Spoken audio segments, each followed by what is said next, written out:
وعلیکم ورحمۃ اللہ وبرکاتہ۔ صرف 5 منٹ کا مدرسہ قرآن و حدیث کی روشنی میں 29 شوال مکرم کی تاریخ ہے آج کے۔ نمبر 1، اسلامی تاریخ۔ حضرت انس بن مالک رضی اللہ عنہ۔ حضرت انس بن مالک رضی اللہ عنہ نبوت کے تیسرے سال مدینہ میں پیدا ہوئے۔ حضور صلی اللہ علیہ وسلم جب ہجرت فرما کر مدینہ طیبہ تشریف لائے تو اس وقت ان کی عمر تقریباً 10 سال تھی۔ ان کا گھرانہ آپ صلی اللہ علیہ وسلم کے مدینہ آنے سے پہلے ہی مسلمان ہو گیا تھا۔ ان کی والدہ ام سلیم حضرت انس کو لے کر حضور صلی اللہ علیہ وسلم کی خدمت میں حاضر ہوئے اور عرض کیا، یا رسول اللہ، مدینے کے مرد اور عورتوں نے آپ صلی اللہ علیہ وسلم کی خدمت میں کوئی نہ کوئی ہدیہ پیش کیا ہے، لیکن میرے پاس اس لڑکے کے علاوہ کچھ بھی نہیں ہے۔ آپ اس کو اپنی خدمت کے لیے قبول فرما لیں تو بڑا احسان ہوگا۔ آپ صلی اللہ علیہ وسلم نے حضرت انس صلی اللہ عنہ کو اپنی خدمت کے لیے قبول فرما لیا۔ وہ 10 سال حضور صلی اللہ علیہ وسلم کی خدمت میں رہے، مگر آپ صلی اللہ علیہ وسلم نے کبھی ان کی خطا پر اف تک نہیں کہا۔ اس سے خوش ہو کر ایک مرتبہ حضور صلی اللہ علیہ وسلم نے دعا فرمائی، اللہم ارزقہ مالا و ولدا و بارک لہ، اے اللہ اس کو مال اور دولت عطا فرما اور اس میں برکت عطا فرما۔ اس دعا کا یہ اثر ہوا کہ وہ مدینے میں سب سے زیادہ مالدار اور صاحب اولاد بن گئے۔ ان کے 80 لڑکے اور 2 لڑکیاں تھیں۔ حضرت انس صلی اللہ عنہ نے بڑی لمبی عمر پائی۔ وہ آخری صحابی ہیں جن کا بصرہ میں 9 ہجری میں انتقال ہوا۔ نمبر 2، اللہ کی قدرت۔ ستاروں میں اللہ کی قدرت۔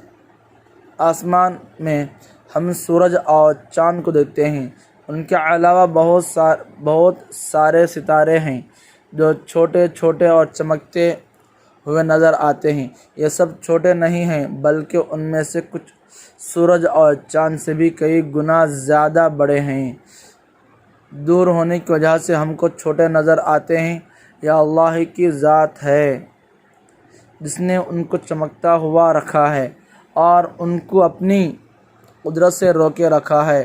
نمبر 3، ایک فرض کے بارے میں دین میں پیدا کی ہوئی نئی باتوں سے بچنا۔ رسول اللہ صلی اللہ علیہ وسلم نے فرمایا، دین میں نئی پیدا کی ہوئی باتوں سے اپنے کو الگ رکھو، اس لیے کہ دین میں نئی پیدا کی ہوئی ہر بات بے اصل ہے اور ہر بے اصل بات گمراہی ہے۔ فائدہ، شریعت کے خلاف دین میں پیدا کی ہوئی نئی باتوں سے بچنا ضروری ہے کیونکہ وہ گمراہی کا سبب ہے۔ نمبر 4، ایک سنت کے بارے میں سونے کے آداب۔ رسول اللہ صلی اللہ علیہ وسلم جب سونے کا ارادہ فرماتے تو اپنے داہنے ہاتھ کو رخسار داہنے کھال کے نیچے رکھ کر سوتے، پھر 3 بار دعا پڑھتے، اللہم قنی عذابک یوم تبعث عبادک۔ نمبر 5، ایک اہم عمل کی فضیلت، چاشت کی نماز پڑھنا۔ رسول اللہ صلی اللہ علیہ وسلم نے فرمایا، جو شخص چاشت کی 12 رکعات پڑھے گا تو اللہ تعالیٰ اس کے لیے جنت میں سونے کا محل بنائے گا۔ نمبر 6، ایک گناہ کے بارے میں نام کمانے کے لیے زبان کا سیکھنا۔ رسول اللہ صلی اللہ علیہ وسلم نے فرمایا، جو آدمی زبان کی فصاحت اور بلاغت صرف اس لیے سیکھے کہ لوگوں کے دلوں کو اپنی طرف مائل کرے تو اللہ تعالیٰ قیامت کے دن ایسے آدمی کے نوافل اور فرائض قبول نہیں فرمائیں گے۔ نمبر 7، دنیا کے بارے میں دنیا کی محبت بیماری ہے۔ حضرت ابو درداء رضی اللہ عنہ فرماتے تھے کہ کیا میں تم کو تمہاری بیماری اور دوا نہ بتاؤں؟ تمہاری وہ بیماری دنیا کی محبت ہے اور دوا اللہ تعالیٰ کا ذکر ہے۔ نمبر 8، آخرت کے بارے میں جنت کی چیزیں۔ قرآن میں اللہ تعالیٰ فرماتا ہے جنت میں اونچے اونچے تخت ہوں گے اور بڑے بڑے پیالے رکھے ہوں گے اور برابر تکیے لگے ہوں گے اور مخملی مسند بچھی ہوئی ہوں گی۔ نعمت 9 طب نبوی سے علاج، پچنے کے ذریعے درد کا علاج۔ پچنے کے معنی حجامہ کرانا، یعنی کپنگ تھراپی بولتے ہیں اس کو۔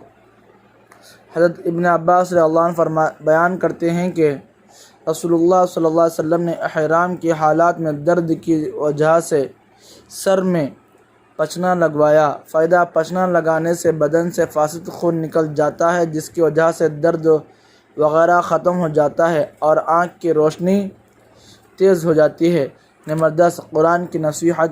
قرآن میں اللہ تعالیٰ فرماتا ہے اے ایمان والو، اللہ سے سچی پکی توبہ کر لو، امید ہے کہ تمہارا رب تمہاری خطاؤں کو معاف کر دے گا اور جنت میں داخل کر دے گا۔ اللہ تعالیٰ جتنے باتیں کہیں سنیں ان سے زیادہ عمل کرنے کی توفیق عطا فرمائے۔ سبحان اللہ وبحمدہ، سبحانک اللہم وبحمدک، ونشہد ان لا الہ الا انت ونستغفرک واتوب الیک۔